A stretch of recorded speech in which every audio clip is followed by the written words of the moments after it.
Salut, c'est Sandrine. Dans cet épisode, je vais te parler d'un truc que beaucoup de militantes et militants noirs connaissent très bien, mais dont on parle trop peu. Les microagressions raciales dans les milieux militants blancs. Tu sais, ces moments où on te fait te sentir que tu n'es pas vraiment à ta place, où tu es là, mais invisible. Tu es présente, mais illégitime. Ces moments où, si jamais tu ouvres la bouche, c'est toi le problème. Je vais analyser tout ça à travers un prisme bien particulier, celui de l'anti-noirceur et de l'afro-pessimisme. Je vais te parler de 3 stratégies qu'on retrouve souvent dans ces milieux: l'invisibilisation, la délégitimation et l'agressivité. Ce n'est pas un épisode qui a été simple à faire, mais je crois qu'il était nécessaire. Depuis que je fréquente les espaces militants de gauche, j'ai toujours eu cette question au fond de moi. Pourquoi je suis quasi toujours la seule noire? Tu te pointes à une réunion, à une manif, une formation, tu écoutes des topos, tu colles des affiches, tu écoutes les références politiques et tu réalises que les auteurs noirs sont absents, que personne ne parle d'esclavage, même quand on parle du travail en tant qu'activité humaine, que ta propre histoire n'a aucune place. Un jour, dans une formation sur la conférence gesticulée, on avait un module sur le travail. Pas une seule mention de l'esclavage, pas un mot. Même dans le contexte français, où la France a été une puissance esclavagiste pendant plusieurs siècles dans le cadre de la traite transatlantique, de la traite intra-africaine et de l'esclavage dans ses colonies. Je pose la question, et là, il y a un blanc, mais littéralement. Ce n'était même pas venu à l'esprit des formatrices, comme si l'histoire du travail ne concernait que certaines vies, certains corps. On appelle ça une microagression environnementale.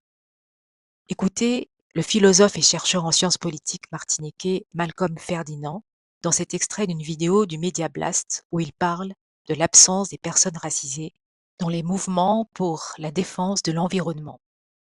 Il y a un ensemble d'études d'historiennes, notamment Dorceta Taylor aux États-Unis, qui montrent comment le mouvement écologiste s'est constitué dès le départ par l'exclusion des voix non blanches dans les parcs, dans la conservation, dans la philosophie environnementale et également dans les théories et concepts qu'on va mobiliser pour comprendre le fait écologique.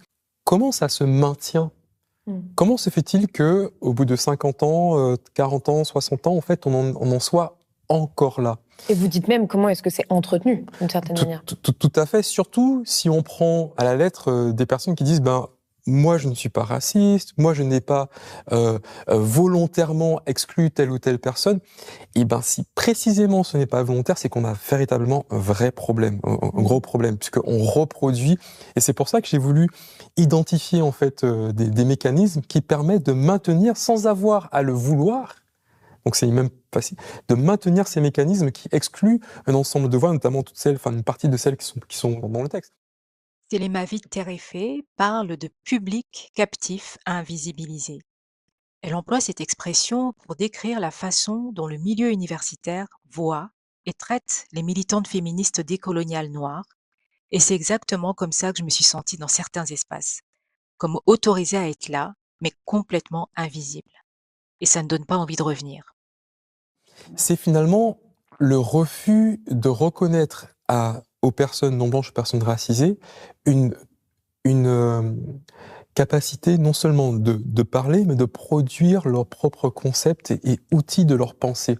La nécessité d'entrer en dialogue avec des mouvements, avec des collectifs comme on le fait dans le livre, avec des associations ou avec des personnes comme Amilcar Cabral, Fanon, qui ont aussi produit des pensées des concepts qui sont importants pour penser l'écologie aujourd'hui, cette nécessité-là n'y est pas. Ce qui fait que dans le texte même, on reproduit un espace où on se dit alors que la critique anticoloniale était quand même un des mouvements politiques et intellectuels extrêmement forts du XXe siècle, on peut se dire je vais penser la question de l'écologie sans avoir besoin de citer un seul de ces auteurs, de ces autrices. Voilà. Et là, on maintient l'idée, quand je vais en écologie, je vais être dans un espace où je n'ai pas besoin de parler avec Fatima Wassak ou avec Hamza Boukari, avec Norman Ajeri, Myriam Bafou, Malcolm. Deuxième stratégie, la délégitimation. Tu prends la parole, Tu essaies d'apporter une analyse politique qui part de ton vécu, de ta place, et on te dit: «Oui, mais attention au communautarisme, tu essentialises. On va pas trop parler de race, ça divise». La race, dans les espaces militants blancs, c'est souvent la catégorie suspecte. Tu peux parler de classe, de genre, mais dès que tu insistes sur la spécificité de l'expérience noire, on t'accuse de tout casser. Je me m'étais acheté une écharpe de marque, Balenciaga, je crois, un truc comme ça. Et moi, j'étais contente de la porter. Enfin, je me suis fait des sous, voilà, c'est mon argent, je me la porte, etc. Et je me rappelle qu'à mon travail, une de mes collègues que j'appréciais, elle voit mon écharpe, elle me dit, ah bah du coup, ça vient d'où marché de clic non, c'est une fausse, un truc comme ça, c'est une fausse ou tu l'as acheté au marché de Clignancourt ou un truc comme ça. Et en fait, moi, je me souviens avoir ri jaune, en fait, en mode pourquoi tu me. C'est quoi le rapport là? Au lieu de me demander, enfin, ok, tu me demandes ça vient d'où, mais tu peux, il y a plein de sites où tu peux me la racheter. De toute façon, je me l'ai acheté sur la vestiaire collective. Donc en fait, je me suis justifiée de mon achat alors que déjà de 1, j'avais pas que ça à faire. Déjà, j'ai pas à me justifier sur ce que j'achète. Et c'est que après que je me suis rendu compte que oui, effectivement, c'est des micro-agressions. C'était un extrait du podcast Talk to Maji, et ce qui est raconté, c'est quelque chose que quasiment toutes les femmes noires ont déjà vécu dans leur vie. La misogynie noire, un mot inventé par Moya Bailey pour désigner la violence spécifique que vivent les femmes noires, ce mélange de racisme et de sexisme qui nous colle à la peau. Les microagressions misogynoires font partie intégrante de la stratégie de délégitimation, dans le sens où elles créent un environnement dans lequel les femmes noires sont mal à l'aise.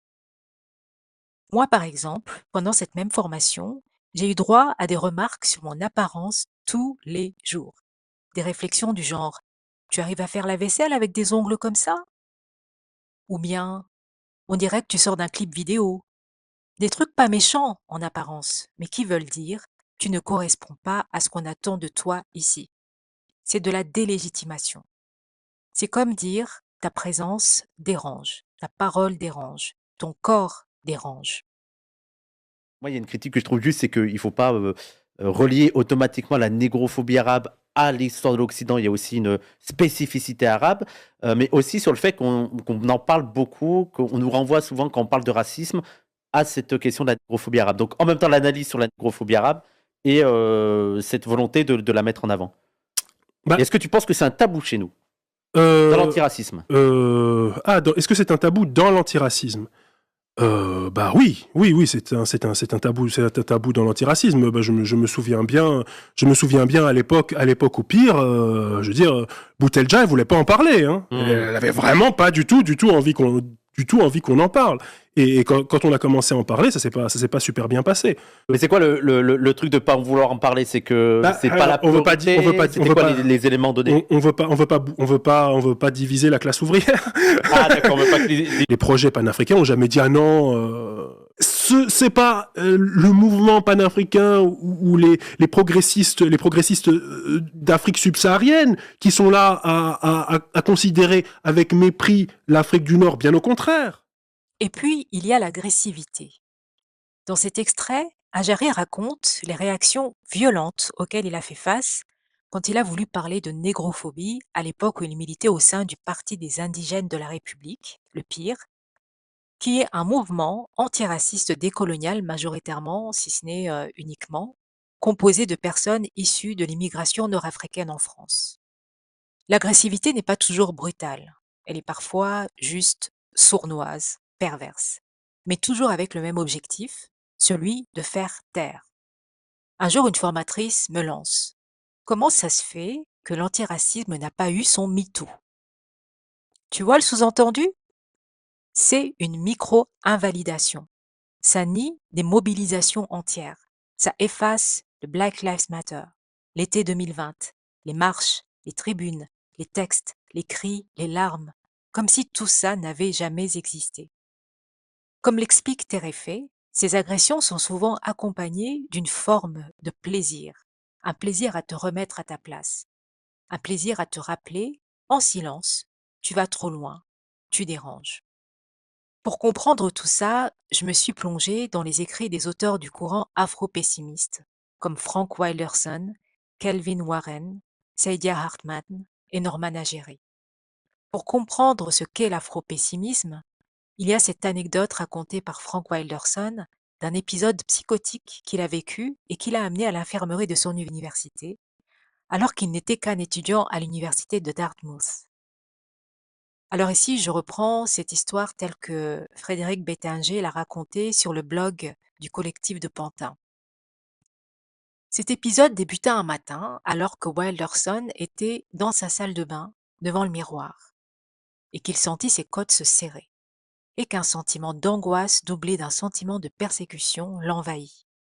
N'osant pas demander de l'aide à ses voisins blancs, de peur de provoquer en eux un sentiment de panique, Wilderson prit sa voiture et conduisit jusqu'à l'infirmerie, où des médecins, portant des blouses d'un blanc immaculé, l'ont pris en charge et lui ont demandé ce qui lui arrivait. Question à laquelle Wilderson ne sut répondre puisque, comme il l'écrit, je ne pouvais pas leur dire que j'avais subitement réalisé ce que cela voulait dire que d'être afro-pessimiste, que mon effondrement, breakdown, était le produit d'une révélation, breakthrough.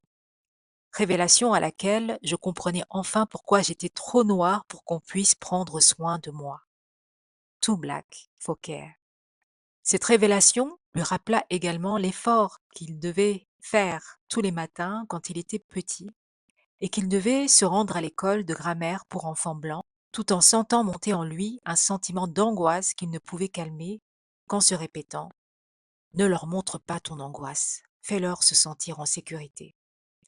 Un sentiment d'angoisse qui se doubla aussi d'un sentiment de persécution qui ne le quitta plus jamais, mais qui, au contraire, le força lentement à prendre conscience de la situation particulière dans laquelle se trouvent les Noirs afrodescendants, à savoir une situation dans laquelle ceux-ci sont le jouet d'un inconscient racial qui ne saurait connaître aucune rédemption, puisque l'idée même d'un retour à la normale, d'un équilibre restauré, leur est radicalement hors d'atteinte.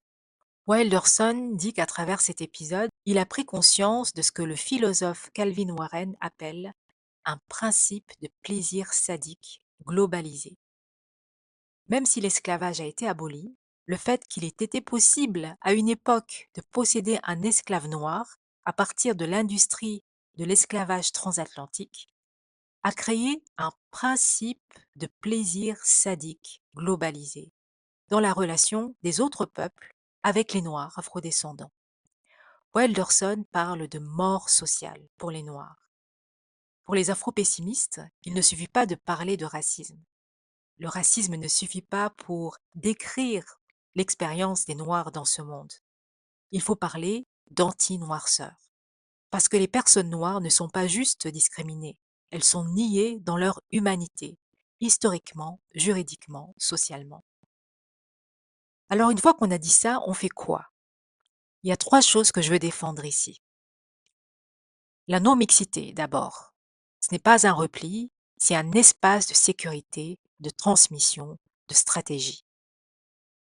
C'est beaucoup plus important de décrire les mécanismes du racisme, y compris dans les partis politiques socialistes à majorité blanche. Pourquoi est-ce que Aimé Césaire, en 56, quitte le Parti communiste? Pourquoi est-ce qu'il écrit la lettre à Maurice Thorez en disant « Non seulement vous avez rien compris à ce qui se passe en ce moment en Hongrie, à Budapest, vous avez fait les tankies, vous avez envoyé les chars d'assaut, et en plus, sur la question coloniale, vous êtes aux fraises depuis des années. Vous n'y comprenez rien. Je fonde mon propre parti, le Parti progressiste martiniquais. Pourquoi, dans l'histoire du Parti communiste, dans la première moitié du XXe siècle, on avait des gens comme Lamine Senghor qui fondent des organisations et des journaux pour parler de la question noire qui, à l'intérieur du Parti communiste français, n'était absolument pas prise en compte. Je veux dire, La non-mixité, c'est comme ça que nos anciens ont résisté.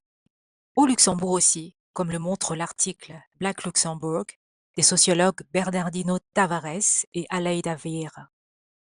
On connaît très mal cette histoire, on en sait très peu sur ces luttes et leurs enjeux, mais ce que l'on sait, c'est que l'éducation populaire, en non-mixité, permet de se réapproprier cette histoire, tout en mettant des mots sur nos expériences et en partageant nos pratiques et nos savoirs théoriques. C'est la mission que je me suis donnée avec ce podcast. Il y a aussi le Black Joy, la joie noire. Ça veut dire refuser d'être défini uniquement par les difficultés que l'on rencontre face à l'anti-noirceur. célébrer notre joie, notre culture, nos corps, nos savoirs. Dans ce contexte, la connaissance des récits sur le Black Joy est essentielle car elle permet de célébrer nos identités, nos expériences et nos talents. C'est ce que fait par exemple l'ASBL One People avec le Black History Month.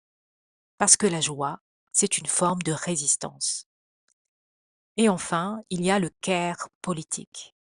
Le care politique, ça veut dire prendre soin de nous, de nos communautés, créer des espaces accessibles à toutes et à tous, y compris aux mamans noires, prévoir des activités pour les enfants, pratiquer le soin et la solidarité en reconnaissant la vulnérabilité et l'importance du soin dans un monde où règne l'anti-noirceur. Partager nos expériences, nos colères, nos rires, nos guérisons. C'est ce que font les organisations comme Imani ou Alay Book Club et les ASBL communautaires d'action culturelle ou sociale. Pour conclure, l'anti-noirceur est une réalité. Et les microagressions ne sont pas des maladresses, ce sont les briques d'un système. Mais à chaque fois qu'on nomme, qu'on partage, qu'on résiste, on fissure ce système. Et surtout, on se retrouve. Je ne sais pas comment vous avez vécu cet épisode, mais pour moi, l'afro-pessimisme, c'est venu mettre des mots sur des ressentis et des intuitions que j'avais depuis tellement longtemps que ça a été une réelle révélation pour moi. Et j'espère que ce sera aussi le cas pour vous. Merci d'avoir écouté cet épisode, c'était Sandrine, et à très vite pour un prochain épisode.